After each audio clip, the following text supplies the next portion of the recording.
అధ్యక్ష, బాపు గారి మరణం నేపథ్యంలో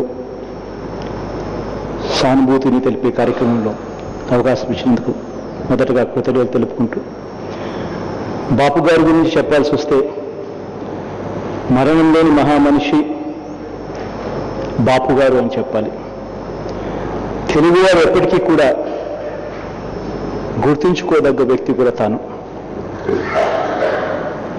80 సంవత్సరాల వయసుకు వచ్చిన తర్వాత అనారోగ్యంతో తట్టు తుది శ్వాసను విడిచిపెట్టడం యావత్ ఆంధ్ర రాష్ట్రానికి బాధ కలిగించే విషయం. అధ్యక్ష, 1933 డిసెంబర్ 15న పశ్చిమ గోదావరి జిల్లాలో నర్సాపురంలో తాను జన్మించడం, దాని తర్వాత ఆయన అంచెలంచెలుగా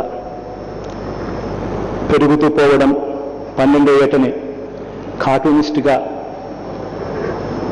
తాను ఒక పత్రికలోకి రావడం,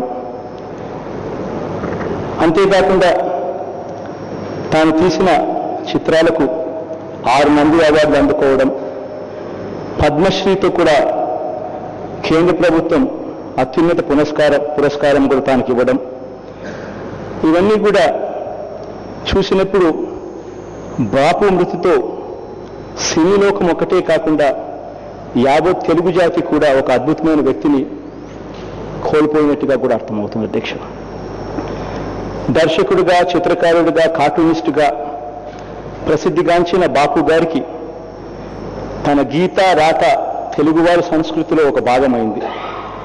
దాదాపు అన్ని తెలుగు పత్రికల్లో కూడా బాపు చిత్రాలు, బాపు కార్టూన్స్ ప్రచురమైనటివి. బాపు దస్తూరి మీద బాపు ఫాంట్ కూడా ఏర్పడింది.